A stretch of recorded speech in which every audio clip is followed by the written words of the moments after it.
새벽 5시 42분 여의도 KBS 본관 뒤편 아크릴 창문에는 아직 동쪽으로 기울어간 보름달이 걸려 있었다.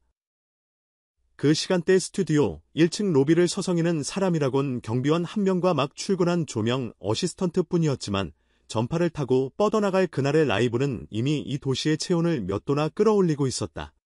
2025년 6월 평범한 수요일이라고 믿고 싶었던 아침에 일어난 이 사건은 단순한 음악방송이 아니라 방송사의 정체성과 대중의 감정선을 통째로 뒤흔드는 실시간 예술 실험이었다.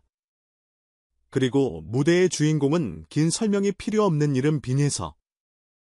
그의 성량과 공명 그리고 노래의 결이 어떻게 사람들 가슴을 찢고 봉합하는지 이미 너무도 잘 알려진 터라 2시간 단독 생방송이라는 숫자만으로도 실내외 체감습도가 끌어오르는 느낌이었다. 제작팀의 움직임은 한 달 전부터 호흡이 새 나올 틈 없이 팽팽했다. 평소 60분 생방송으로 편성되던 아침마당이 그날만큼은 120분 특집으로 확대되고 프로그램 메인 오프닝 CG 파일명마저 새롭게 저장됐다. 조연출은 대본 인쇄를 9번이나 반복하며 매 장면마다 플랜 B를 밑줄 쳤고 음향감독은 마이크 게인을 1대10의 단위로 기록하며 예서 씨 고음 진폭이 스튜디오 한계치를 넘나든다는 농담 반 진담 반 보고서를 냈다. 그 와중에 당일 출근한 소품팀은 무대 뒤편에 수백 송이의 진짜 천년화를 꽂으라는 가수를 향한 팬들의 기부 요청에 응하느라 새벽 시장을 3바퀴 돌았다. 누군가는 이거 결혼식이야 방송이야 하고 물었지만 답변 대신 돌아온 건 이건 빈예서니까 가능한 그림이라는 말뿐이었다. 시계를 7시 58분으로 돌리면 생방송 카운트다운 120초 전 샤이닝 블루 슈트를 차려입은 빈예서가 스튜디오 왼쪽 암전 구역에서 숨을 고르고 있었다. 귀에 삽입한 인이어에서는 관객들의 웅성임이 모니터 섞인 채 맴돌았고 그는 스스로에게 첫 음만 정확히 꽂아 넣으면 나머지는 자연스럽게 흐른다는 주문을 반복했다. 그 순간 고요를 깨뜨린 건 진행자 김재원 아나운서의 속삭임 같은 개인 멘트였다.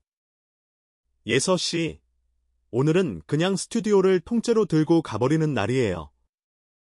원래 대본에 없던 말. 나중에 밝혀진 바로는 김재원이 세트 뒤에서 그 말을 전하고 돌아서는데 PD 인터컴으로 들리던 현장 관객 박수 소리가 이미 기립 수준이어서 돌발 멘트를 안 할 수 없었다고 한다. 8시 오프닝 시그널이 꺼지자마자 좌우 메인 카메라가 슬라이딩하며 잡아낸 첫 장면은 빛을 최소화한 무대 중앙에서 무반주로 흘러나온 첫 연화 도입부였다. 사람들은 생방송 특유의 딜레이 에코, 잔향이 전혀 들리지 않는다는 사실에 경악했다. 엔지니어가 후일담으로 전화기를 마이크 거치대에 고정해둔 이유는 음색을 잡기 위해서가 아니라 혹시라도 다이내믹 범위가 과하게 튈 때 안정적으로 핸들링하기 위해서였다고 했다. 하지만 불필요했다. 그의 첫 음은 물방울이 수면을 때리는 순간처럼 깨끗했고 떨림은 오히려 데시벨 측정기의 레벨 미터가 완벽히 중심에 들어오도록 안정됐다고 한다. 한 곡이 끝나고 난 뒤 약 4초 남짓한 정적. 그 사이 관객석에서는 이미 코끝을 훑은 훌쩍임이 번졌다. 뒤이어 빙점, 만디양, 마네몬 같은 스테디 넘버가 쉬는 숨 없이 이어졌지만 재미있는 것은 곡 사이 멘트를 거의 줄였다는 점이다. 보통 생방 라이브에서 가수는 중간중간 호흡을 조절하고 시청률을 방어하기 위해 MC와 농담을 주고받지만 이날 그는 노래로 대화하는 방식을 택했다. 스태프 회의 당시 120분 중 90분은 순수 노래만으로 채우자는 의견이 나왔고 빈에서도 그 전략에 동의하며 사람들은 내 이야기를 듣는 게 아니라 내 숨결 속에 들어있는 자기 이야기를 확인하러 올 거지라고 말했다. 10곡제가 끝나는 시점, 객석에 있던 60대 후반 여성 관객 A씨는 두 손을 붙잡은 채 의자 등받이에 고개를 묻고 있었다. 나중에 공개된 팬카페 후기에 따르면 A씨는 30년 전 돌아가신 남편과 신혼 초 들었던 라디오에서 같은 멜로디를 떠올렸다고 했다. 어제도 너였고 오늘도 너여서 라는 신곡이 울려 퍼지자 뒤편에서 지켜보던 작곡가 조영수가 무대 위로 걸어 나오며 이거 빈에서 아니면 누가 소화하냐 하고 소리쳤고 건반 세션은 즉흥적으로 반주를 연장해서 원곡보다 16마디 긴 아우트로를 만들었다. 생방송임에도 지휘자 모니터에 빨간 불이 켜지지 않았다는 건 이 장면이 일어나리라는 암묵적 합의가 스태프 사이에 이미 존재했다는 의미였다. 시청률 곡선은 그 시점부터 시청자 조사 장비의 처리 한계치를 테스트하듯 치솟았다. 수도권 실시간 17.8%, 지방 평균 19.3%. 무엇보다 60대 이상 여성 타겟에서 25.6%라는 기록이 찍혔다. 이는 아침마당 방영 31년 역사상 최고 수치이자 동일 시간대 지상파, 종편, 케이블 모든 채널을 통틀어도 찾기 어려운 이변이었다. 하지만 더 놀라운 건 데이터 뒤편에 숨은 질적 지표다. KBS 공식 유튜브 동시 접속자가 28만 4천 명, 라이브 채팅에는 엄마랑 같이 보다가 둘이 하나 울었어요. 출근 늦게 해도 상관없다. 이건 봐야 한다. 같은 메시지가 초당 500줄씩 올라왔다. 서버는 실시간 로드 밸런서를 4번이나 돌려야 했고 채팅 관리 모더레이터 15명은 도배 멘트 못 끊겠다며 손을 들어버렸다. 무대 뒤편에서 벌어진 후일담은 더 극적이다.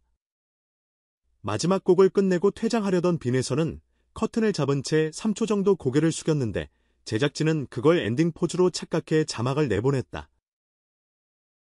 그런데 정말로 그는 어깨가 들썩이며 울고 있었다. 도중에 닦아낸 눈물이 소매에 번져 블루 슈트 색감이 짙어졌다는 말까지 돌았다. 매니저가 그 모습을 휴대폰으로 몰래 찍었고 방송 종료 30분 후 팬카페에 올라오자마자 2만 개 이상의 댓글이 달렸다. 가수가 울면 팬은 웃는다는 묘한 역설을 증명하는 장면이었다. 방송이 끝난 뒤 KBS 내부 회의에서는 이번 편성을 정서적 콘텐츠 실험으로 정의했고 일부 간부는 지상파가 한 가수에게 무려 2시간을 내주기까지 리스크보다 확신이 컸다는 방증이라고 평했다. 광고국 역시 즉각 반응했다. 빈에서 특집 시간 동안 삽입된 15초짜리 스팟 광고 단가는 동일 시간대에 대비 190%까지 튀어올랐고 결국 총 광고 수익은 예상 계획서 대비 163% 초과 달성. KBS 비즈니스 전략팀은 이를 두고 시청률도 매출도 브랜드 이미지도 한 번에 잡은 3일체 편성이라고 분석했다. 더 흥미로운 데이터는 시청자 연령별 흐름이다. 통상 아침마당의 20대, 30대 시청률은 한 자릿수 초반이지만 이날 방송에선 2배 이상 상승했다. 실시간 검색어 1위의 빈에서 2시간, 2위의 KBS 서버 터짐, 3위의 김재원 멘트 반응이 올랐다. MZ세대가 왜 아침 생방송에 몰려왔는지 알아보기 위해 SNS 분석 플랫폼이 해시태그 상위 키워드를 추출했더니 엄마랑 함께, 재택근무 힐링 같은 단어가 지배적이었다. 즉 부모님의 추억을 공유하며 세대 간 문화적 공준화를 경험했다는 점이 포인트였다. 음악 평론계도 술렁였다. 김성수 평론가는 그날 무대는 트로트 재정인이자 현대 대중음악사에서 보기 드문 실시간 케어 퍼포먼스라고 평했다. 심리치료사 임지영은 노년층 정서 안정과 트라우마 완화에 활용할 수 있는 임상 사례라고까지 언급했다. 실제로 일부 노인 복지센터에서는 방송 말미 어제도 너였고 오늘도 너여서를 활용한 음악치료 세션을 기획했다. 예술적 가치와 공공적 의미가 동시에 검증받은 셈이다. 그리고 잔잔한 여지는 지금도 진행형이다. KBS는 이 특집 방송을 USD 리마스터링으로 재편집해 추석 연휴 프라임타임에 무삭제판으로 편성할 예정이라고 발표했다. OTT 플랫폼에서는 돌비 애트모스 스페셜 버전을 론칭했고 빈에서 공식 유튜브 채널은 녹화본을 롱폼, 2시간, 하이라이트, 17분, 수면용 3가지 버전으로 나눠 업로드했다. 댓글창 상단에는 결국 같은 영상을 3번 봐도 울컥울컥이라는 리액션이 고정돼 있다. 가장 인상 깊은 장면은 방송 다음 날 새벽 1시, 스튜디오 뒤정리를 하던 미화 담당 20년차 직원이 휴게실 벽에 붙은 A4 용지 한 장을 발견한 순간이었다. 거기엔 빈에서 자필로 이렇게 적혀 있었다. 다음에도 이 스튜디오를 빌려주신다면 더 낫고 더 깊은 노래를 들려드리고 싶습니다. 노래는 제 것이 아니라 여러분 가슴속 기억이니까요. 직원이 이 종이를 사진으로 찍어 사내 메신저에 올렸더니 하루 만에 8,000번 공유됐고 결국 문서 보관팀이 원본을 KBS 역사 보존 자료로 분류했다. 생각해보면 31년간 수많은 스타들이 스쳐간 아침마당에서 단 한 사람, 빈에서만이 2시간이라는 전례 없는 시간을 손에 넣었다. 그건 숫자가 아니라 신뢰였다. 노래로 사람을 울리고 웃기는 재능, 라이브에서 음정 하나 흐트러뜨리지 않는 장악력, 그리고 방송국이 요구하지 않아도 스스로 5차례 음향 체크를 요청한 태도. 그런 요소들이 모여 결국 방송이 끝난 뒤 진행자 김재원이 마이크를 내려놓으며 선언한 진심 어린 한마디를 나왔다. 이건 분명히 빈예설을 위한 무대였고 동시에 우리 모두를 위한 무대였습니다. 그래서 사람들은 묻는다. 다음은 어디인가? 대극장 콘서트? 해외 진출? 아니면 또 다른 새벽 라이브? 명확한 답은 아직 없다. 하지만 하나 확실한 건 그날 아침 120분 동안 빈에서가 우리에게 남긴 체온은 쉽게 식지 않을 거라는 사실이다. 어쩌면 그 감동의 잔향은 각자의 하루하루 속에서 다른 형태로 변주될 것이다. 출근길 지하철에서, 늦은 밤 혼자 걷는 골목에서, 알람음을 끄고 막 눈을 뜬 침대 위에서 문득 재생 버튼을 눌러보게 하는 작은 충동. 그 모든 순간에 천년화의 첫 음이 다시 떠오른다면 우리는 모두 그 전설의 생방송을 공유한 증인이자 동시대인임을 증명하는 셈이다. 그러니 이 긴 이야기를 들으며 다시금 궁금해질 수도 있다. 내가 놓친 장면은 없었을까? 혹은 내가 느낀 울림이 과장이었을까? 그러나 안심하라. 감동은 숫자가 아니라 경험이고 기록이 아니라 기억이다. 더구나 빈에서라는 예술가는 우리 각자의 내면 플레이리스트를 누구보다 정확히 알고 있다.